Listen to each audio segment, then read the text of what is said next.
Vamos lá, duplinha? Vamos lá. Antes de explicar para vocês o imperialismo do século XIX, deixa eu dar uma retomada para a gente relembrar o que a gente estava falando, tá? Então a gente começou falando de segunda revolução industrial, certo? Então relembrando vocês, novas tecnologias, novas fontes de matéria-prima, novas fontes de energia, né? Então passam a utilizar o petróleo, a borracha, o ferro, surgimento da indústria química, petroquímica, uma revolução dos transportes como os automóveis, motor a combustão, a gasolina, a diesel, revolução na área de telecomunicações, que agora invenção do telégrafo, do telefone. Então eu até comentei com vocês que a partir de todo esse avanço, né, que a gente chama de segunda revolução industrial no século XIX, o mundo ficou mais parecido com o nosso de hoje, né? Então ele fica mais parecido com o que a gente conhece.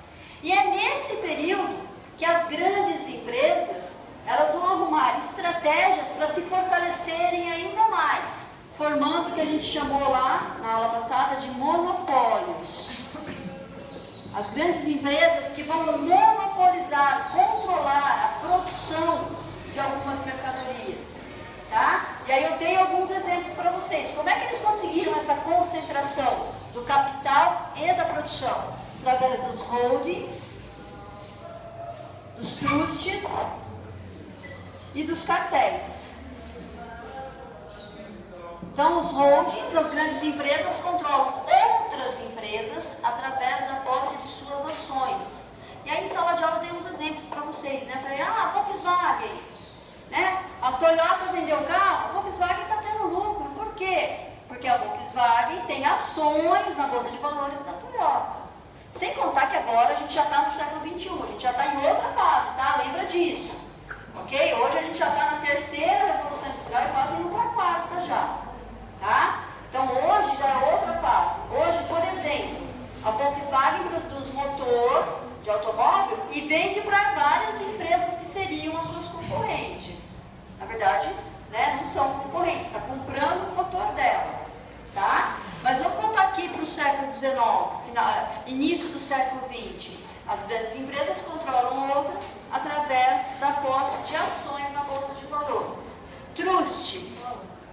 Grandes empresas usam estratégias, muitas vezes ilegais, imorais, para quebrar os seus concorrentes. Aí eu dei um exemplo para vocês do John Rockefeller nos Estados Unidos, dono da Esso, tá? De petróleo. O que ele fez no finalzinho do século XIX e início do século XX? Ele fez acordo com os donos de ferrovias para quebrar os seus concorrentes. Lembra dessa aula, né? Os concorrentes foram quebrando, indo à falência, e ele foi comprando as empresas dos concorrentes, né? Em alguns anos ele era um dos poucos produtores de petróleo nos Estados Unidos. Ok? Então esse é o trust. Lembrando, uma prática comum do trust é o dumping, vender a mercadoria abaixo do valor dela para quebrar o concorrente, tá? E por último, os cartéis.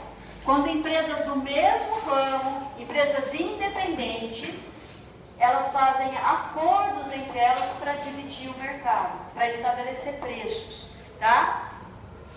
Quando que isso acontece? Quando o trust não vai funcionar. Então eu dei um exemplo para vocês. Sadia não consegue quebrar a Perdigão. Coca-Cola não consegue quebrar a Pepsi e vice-versa, tá? Então, ao invés de eles ficarem brigando e concorrendo, o que eles fazem? Sentam numa mesa de negociação e dividem o mercado mundial, né? Então, eu dei o exemplo para vocês da Coca. A América Latina é domínio da Coca-Cola, a Ásia é domínio da Pepsi, isso é combinado entre eles. Os próprios acordos que eles fazem, McDonald's fica com a Coca, Pizza Hut, né, que é uma franquia de pizza importante que tem no mundo, a Pizza Hut fica com a Pepsi. Então eles fazem essa divisão de mercado entre eles, e aí, na verdade, eles não estão deixando aquilo que seria o sistema capitalista, a base do sistema capitalista, né? Qual é a base do sistema capitalista que deveria funcionar? A livre concorrência, né? Então os caras competem entre si, e aí o público, o consumidor tem poder de escolha. Quando acontece isso, a gente não tem poder de escolha, porque na verdade eles estão dominando o mercado mundial, tá? Gente, tudo isso aqui então levou à formação dessas grandes empresas poderosíssimas que vão se unir a bancos, tá? E isso vai ter uma consequência. A consequência disso aqui é o imperialismo. Imperialismo ou neocolonialismo. Neocolonialismo do século XIX. Então vamos lá. O que é imperialismo? Domínio de uma nação sobre outra. Quando uma nação domina outra. Ok? Vocês acham, vamos trazer para os dias atuais. Vocês acham que hoje o Brasil sofre algum tipo de imperialismo? Sim, não, talvez. Teve gente que falou sim, mas e aí? Então vamos lá, argumenta para mim. Quem acha que a gente sofre algum tipo de imperialismo? Que imperialismo que é esse que a gente sofre hoje? A vergonha. Fala, gente. Pode falar, se errar não tem problema. Controle das corporações? Ele acontece. Mas onde que nós, enquanto cidadãos, onde que a gente sente esse imperialismo?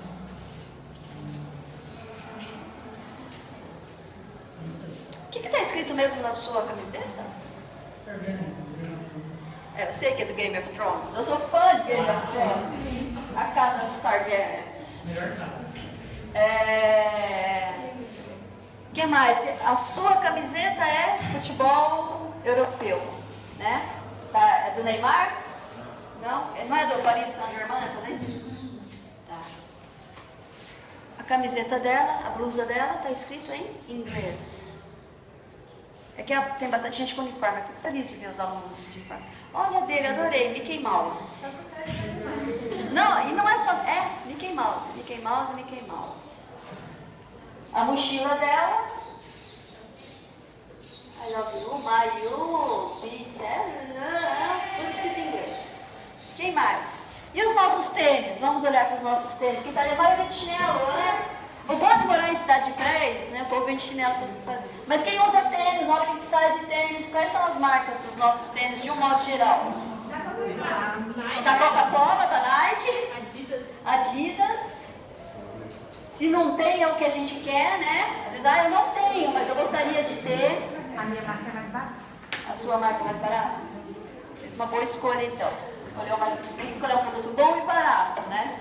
Gente, por que eu estou perguntando isso? O tipo de imperialismo que nós sofremos agora no século XXI é um imperialismo cultural. Estados Unidos, vamos falar dos Estados Unidos, que é o que exerce a maior influência imperialista sobre o Brasil, tá? Ele não está com armas aqui dominando a gente, falando, olha, vocês têm que comprar as nossas mercadorias. Ele não precisa fazer isso. De que maneira que é feito? É de uma forma mais sutil, através da cultura. 90% dos filmes que a gente assiste é tudo produzido em Hollywood, é tudo norte-americano, tá? E aí estava na outra sala agora, até o aluno comentou assim, mas é porque eles são melhores. Eu falei, não necessariamente são melhores. Existem filmes muito bons produzidos na Europa, produzidos no Irã, produzidos na Índia. A Argentina tem um cinema, né, uma produção cinematográfica muito importante. Não quis nem discutir a questão do Brasil. O Brasil também produz filmes bons. Mas já existe o preconceito contra o cinema brasileiro. Então eu demonstrei que mesmo de outros países, tem cinema muito bom sendo produzido. Mas esses filmes nem passam na nossa TV. A gente nem tem acesso a eles. A gente só assiste filme norte-americano. E aí você vai falar assim pra mim, e daí? É legal, tá? Gente, tô falando de domínio cultural. Quando você assiste um filme, um programa de TV, você tá, de forma inconsciente, recebendo um padrão de vida, um modo de vida a ser copiado.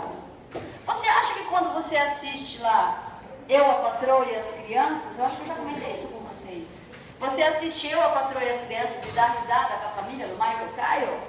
E você acha que é só entretenimento aquilo? Veja bem, gente, eu assisto também. Pode falar comigo aí que a gente até troca ideia sobre a história do Júnior, da Cad, né? Eu sei da história, eu assisto também. Mas quando você está assistindo aquilo, não é só entretenimento. É um padrão de vida que que você começa inconscientemente a assimilar. É uma família de um casal, é a família perfeita, entre aspas, né? O casal e 3 filhos. Né? Um casal bem casado, que se ama. E aí se você mora numa família que não tem esse casal, porque os pais são separados, ou porque já faleceram, ou porque você foi abandonado e quem cuida de você é a sua avó, sua tia, você já começa a se sentir mal, porque eu não tenho um padrão ideal. Será que esse padrão ideal existe de verdade? Será que existe um padrão correto de família? Família é quem cuida da gente. Não interessa se é pai, se é mãe, se é irmão, se é tia, se é avô. Família é quem está com a gente ali, né, gente? No dia a dia, cuidando da gente. Isso é família. Ah, e esse celular que vai ser penado lá embaixo, né? Mano, vai pra tocar na sala de aula, né? Tá bom, então não toca mais. Tá bom?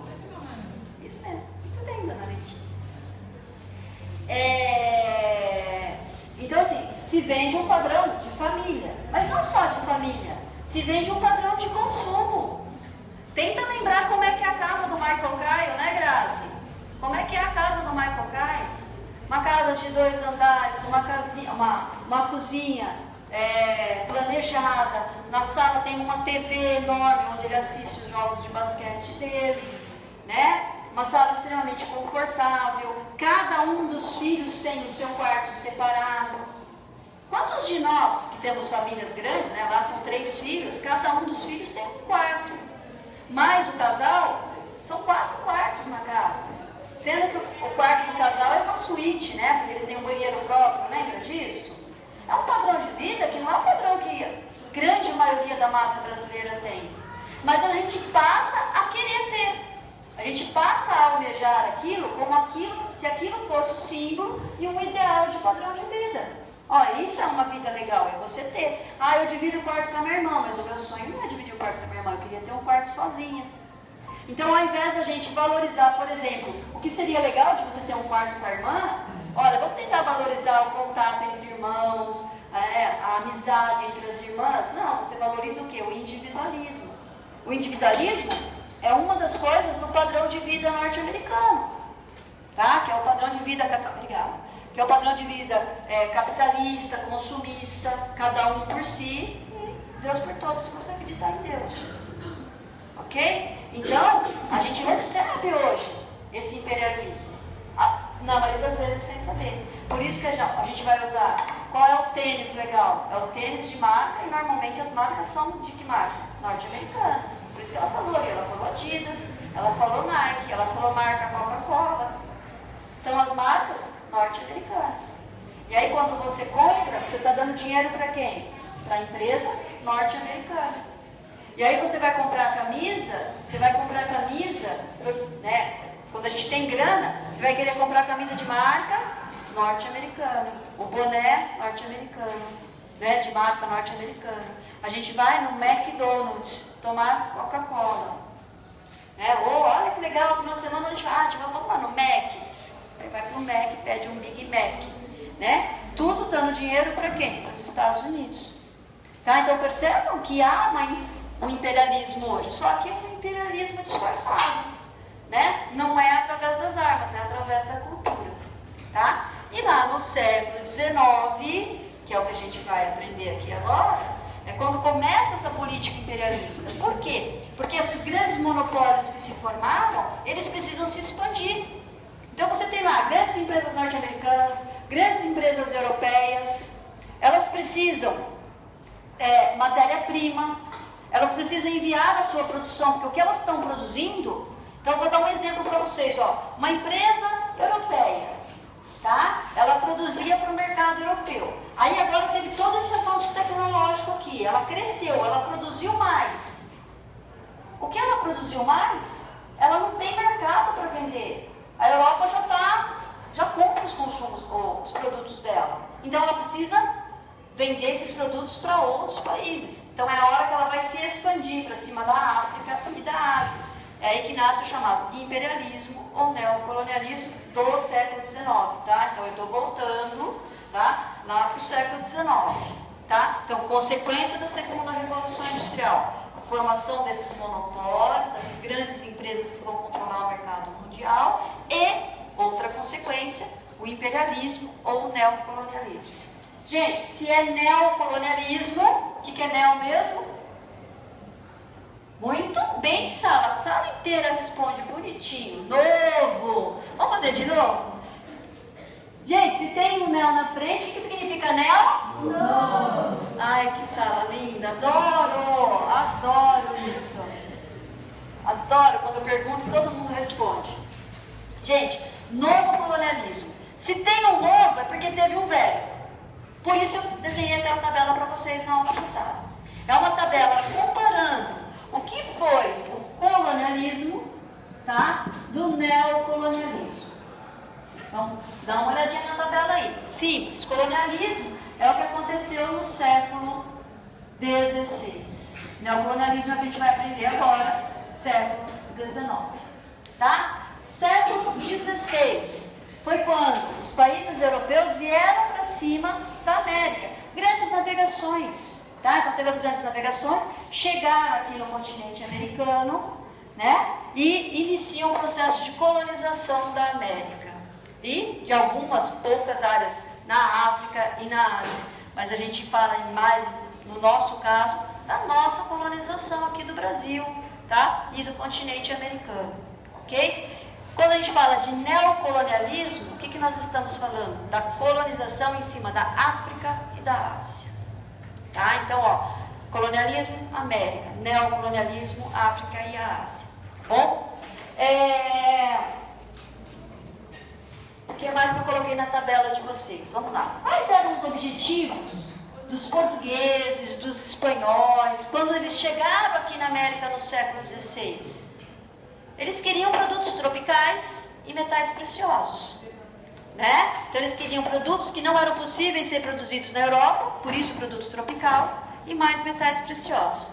E agora, no século XIX, eles vão lá para a Europa, para a África e para a Ásia. E o que eles querem lá? Então vamos lá. Mercado consumidor. Por quê? Porque agora, com todo esse avanço tecnológico, eles estão produzindo em larga escala. É muita produção de mercadoria, então eles precisam vender. Então, mercado consumidor, os produtos industrializados, tá? Precisam também de matéria-prima, só que agora outro tipo de matéria-prima. Eles precisam de petróleo, eles precisam de borracha, eles precisam de ferro, tá? Então, novas fontes de matéria-prima. Outra coisa que eles precisam fazer agora, enviar o excesso populacional. Como assim? Então, vamos lá. Todo o avanço tecnológico no final do século XVIII e todo o século XIX fez aumentar a população, porque teve avanços na área da medicina também, né? Então, novos medicamentos foram criados, melhorias na área médica, então a mortalidade diminuiu, tá? A expectativa de vida aumentou, então você tinha um excesso de população dentro da Europa. Precisa tirar um pouco de gente lá, porque é perigoso. Muita gente, tá? Você tem que tirar um pouco de gente para esvaziar um pouco a Europa. Então eles precisam enviar excesso populacional para suas colônias. Então eles vão fundar colônias na África e na Ásia. O que mais que eles precisavam? Garantir bases estratégicas no planeta. Como assim? Gente, se eles precisam de petróleo, quem dominar as áreas que fornecem petróleo será mais poderoso, tá? Quem dominar maior quantidade de territórios e territórios ricos de matéria-prima vai ser um país mais poderoso. Então é isso que eles chamam de bases estratégicas. Sem contar o seguinte, começa nesse período já a ter vamos dizer, um clima de tensão entre essas nações poderosas. Quem eram essas nações poderosas? Vários países da Europa, tá? Então, alguns países europeus, mais Estados Unidos e mais Japão. Começa já a ter um clima tenso entre eles, principalmente, por exemplo, entre os países europeus. Por quê? A gente vai ver isso depois na hora que eu mostrar o mapa para vocês. A gente vai ver. Vão dividir a África entre eles. A Inglaterra vai ficar com os maiores e melhores pedaços de terra. A maior quantidade de terra da África vai ficar na mão da Inglaterra. a Alemanha vai falar, mas por quê? Eu também quero. Por que que a Inglaterra ficou com esse território e não eu? Então começa a criar um clima tenso entre eles. Tá? E aí? E se estourar uma guerra? Quem que vai ter mais poder nessa guerra? Quem tiver mais territórios, maior contingente populacional para guerrear numa guerra. Ó, tudo isso aqui é pré-Primeira Guerra Mundial, tá? Vou pular lá na frente. Consequências do imperialismo. Quando a gente terminar essa aula, porque eu vou explicar o imperialismo em cima da África, em cima da Ásia. No finalzinho, quando a gente for falar consequências do imperialismo, uma delas, Primeira Guerra Mundial. Tá? Então, esses países eles já estão garantindo áreas estratégicas, já pensando numa possibilidade de ataque. Se eu for atacado, eu tenho que ter essas bases militares, contingente populacional para lutar no exército, ter território rico para eu não depender de ninguém. Então, eu preciso de petróleo, eu tenho petróleo, eu preciso de ferro, eu tenho petróleo, eu tenho ferro. Tá? Então, esses são os objetivos, por que eles foram em cima da África e da Ásia. E por último, na nossa tabelinha, eu coloquei lá a justificativa ideológica. O que é a justificativa ideológica, gente? Alguém faz ideia do que seja isso? É o que, Graça? Fala! Ó, vamos parar para pensar aqui um pouquinho. Um país entra em guerra com o outro. Ele vai mandar soldados. Soldados vão morrer. São jovens, na idade de vocês. Vocês estão aí nessa faixa etária, gente, de ser convocado no exército. E aí, imagina chegar para o seu pai, para sua mãe, para sua família e falar assim: olha, o seu filho está indo para a guerra para garantir petróleo para as nossas empresas. Seu pai vai deixar? Seu pai não vai se rebelar contra o governo? Você não vai se rebelar? Eu não, vou lá garantir petróleo para a empresa? Vou lá lutar por grana dos outros? Eu não vou fazer isso. Então, na verdade, a justificativa ideológica é a desculpinha bonita que os governos dão para justificar uma guerra, para convencer a população de que aquela guerra é um mal necessário, para as pessoas apoiarem, a população apoiar a guerra. Então, por exemplo, tá? Agora, Estados Unidos invadiu o Iraque, mandou tropas para o Iraque, né? Um monte de jovens se alistou voluntariamente para ir para a guerra do Iraque, tá? Esses jovens que se alistaram voluntariamente para ir para a guerra, vocês podem ter certeza que eles não têm plena consciência do que se trata essa guerra. Porque qual foi a justificativa ideológica que o governo norte-americano deu para toda a sua população? Esta guerra é um mal necessário. Nós temos que salvar a democracia no Iraque. No Iraque tem um ditador cruel, malvado, que mata as criancinhas. É um clima horroroso para todo mundo que vive lá. Será que é verdade, gente? Será que é assim mesmo? Será que a população está recebendo toda a informação? Porque a justificativa ideológica era essa: salvar a democracia, garantir a democracia. Alguém perguntou para o povo do Iraque se eles queriam isso? Ninguém perguntou. É uma vontade norte-americana de invadir o Iraque. E ele precisava de uma justificativa ideológica, de uma desculpa bonita para invadir o Iraque.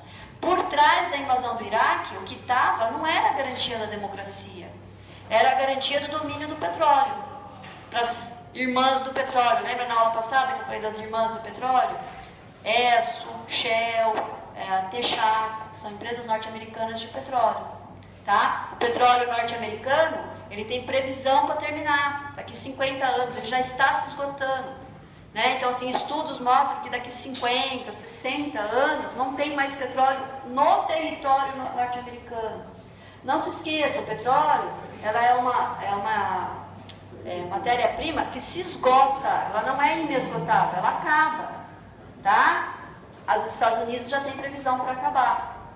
A do Oriente Médio ainda não, lá tem muito petróleo ainda. Então tem mais tempo do que o norte-americano. Os Estados Unidos precisa garantir petróleo para eles. Tá? Só que ele vai falar isso para um pai que está perdendo um filho numa guerra? Não. Ele vai falar que, olha, seu filho está lutando por uma causa nobre, está lutando pela democracia, está lutando para salvar aquele povo sofrido da mão de um ditador cruel e malvado. E aí todo mundo, ó, que legal, vai mesmo, vamos lá, vamos lutar contra aquele ditador cruel e malvado. Tá? Não estou falando que o cara era bonzinho e tal, mas não é nem essa a questão. Tá? Não é nem essa a questão.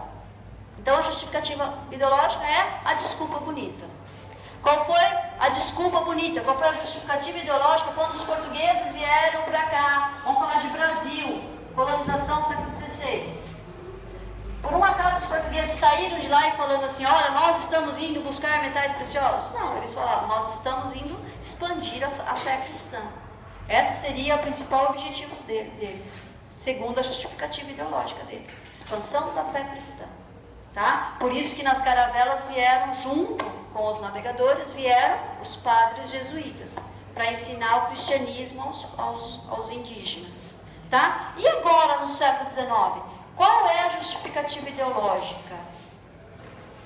Missão civilizadora do homem branco europeu. Olha que lindo o nome, gente. Missão civilizadora do homem branco europeu.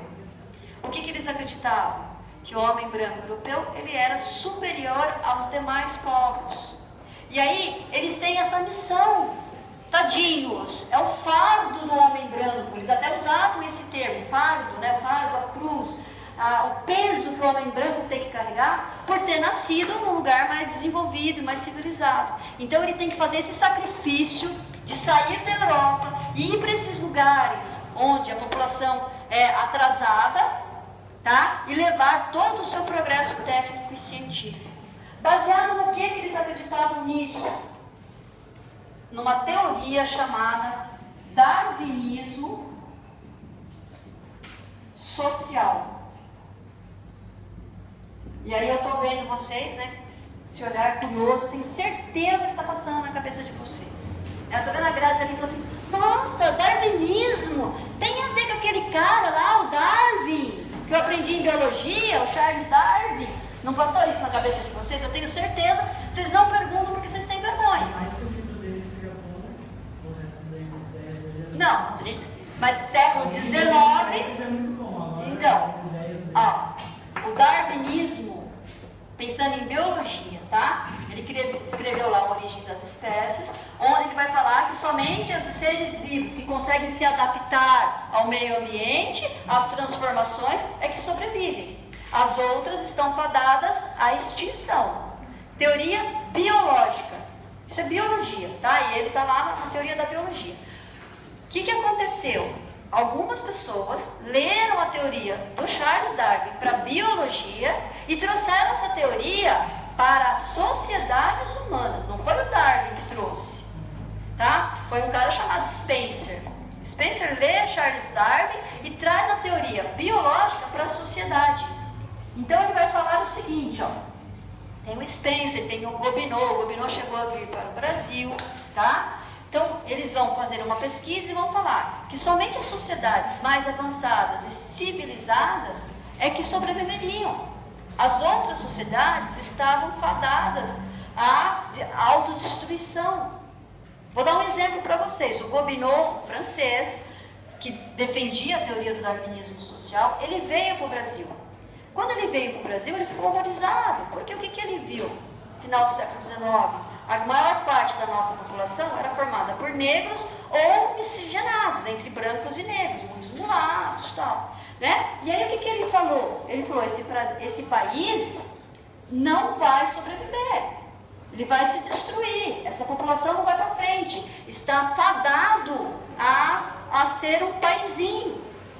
Então, o que o Gobineau orientou o governo brasileiro? Na época, o governo brasileiro, Dom Pedro II, o Brasil era um império governado por Dom Pedro II. Traga europeus brancos para o Brasil. E aí o que aconteceu, gente? O nosso processo de imigração. O Brasil, no final do século XIX, aboliu a escravidão. Por N fatores, tinha que abolir, não tinha nem que ter existido, né? Mas aboliu a escravidão no final do século XIX. E aí o que os donos das fazendas fizeram? aboliu a escravidão, deu a carta de alforria lá para o negro, falou assim, toma, a partir de hoje você é uma pessoa livre, é um cidadão, tal. Dá o documento de alforria para ele, ninguém mais é escravo no Brasil. Beleza? Beleza. Tá, mas a fazenda precisa funcionar, precisa de funcionários, pessoas para trabalhar na lavoura. Por que esse fazendeiro não contratou o ex-escravo? Não, contrata o imigrante europeu. O governo brasileiro fez campanha na Europa para trazer brancos para cá, para trazer imigrantes para cá. Eles precisavam branquear a população. Era usado esse termo, gente. Precisamos branquear a população brasileira. E por que se pensava nesse branqueamento da população brasileira? Por causa dessa teoria do darwinismo social. A elite brasileira acreditava nisso. Eles liam o Spencer, liam o Gobineau, e falavam assim, nossa, então a gente precisa trazer mais brancos, que são melhores, são mais civilizados. E aí, o que fizeram? Põe o negro na rua, contrata o imigrante europeu, né? Então, eu vou dar um exemplo para vocês, talvez muitos de vocês tenham acontecido isso. O meu avô italiano, ele veio numa dessas ondas migratórias para cá, no finalzinho do século XIX. Né? Então, ele vem para cá nessas ondas migratórias, incentivadas pelo governo pelo governo brasileiro, né? Que incentivou a vinda deles para cá, oferecendo emprego, etc. Né? Acreditando que aqui ia ser bom para eles. São pessoas pobres da Europa que vieram para cá, né? Em busca de trabalho. E aí eles arrumam emprego nas lavouras de café aqui no estado de São Paulo. E o negro? O negro ganhou a carta de alforria. Vai para a cidade, o cara trabalhava no campo, plantava café. Aí ele vai para a cidade, chega na cidade, ninguém dá emprego para ele, porque vai dar para o imigrante. E aí o que acontece com o negro? Onde ele vai morar? Ele não tem salário, a vida inteira ele foi escravo, ele não tem casa, a vida inteira ele foi escravo. Começa a favelização das grandes cidades. Então, vejam como o problema é complexo, gente. Tá? Então, assim, a situação do negro no Brasil, 300 anos de escravidão, e aí quando consegue a liberdade, né, quando consegue a carta de alforria ali, acabou a escravidão no Brasil, não tem mais escravidão, não tem emprego, não tem moradia, não tem como se virar, gente. E aí vai pegar uns pedaços de madeira, construir um barraco aqui, o outro constrói um barraco ali, começa a viver de pequenos bicos, oferecendo subemprego, né? Os que não conseguem nem o subemprego acabam indo para a marginalidade, porque o filho está passando fome, vai ter que roubar alguma coisa para dar de comida, vai ter que invadir terra. Olha como é complexo. Tudo isso por quê? Porque nossa elite da época, e não era só a nossa, tá, gente? Então, a elite europeia lá na Europa, esse ideal aqui era muito difundido. Para vocês terem uma ideia, sabe quem vai ler darwinismo social? Os nazistas, Hitler. Quando a gente for aprender sobre nazismo, de onde vieram aquelas teorias racistas que levaram, né, ao fascismo, ao nazismo? Não nasceu da cabeça deles. Tá? Dizem, nasceu da cabeça do louco Hitler. Não, não é assim.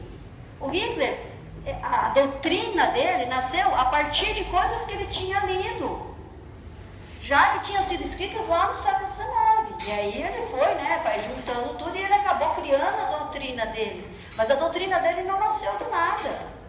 Ele era um leitor de Spencer, ele era um leitor de Gobineau. E se a gente lê, os caras, eles argumentam muito bem. Né? Então é interessante. Então, se a pessoa não tiver um pouco de discernimento e começar a refletir de outras formas, às vezes é capaz de falar, olha, não é que esse cara tem razão? Gente, quem defende uma teoria, quando você vai defender uma teoria, você vai pôr a teoria em destaque e você vai criar argumentos defendendo ela. Você não vai mostrar os contra-argumentos. Então, se a pessoa só lê aquilo, vai falar, é verdade.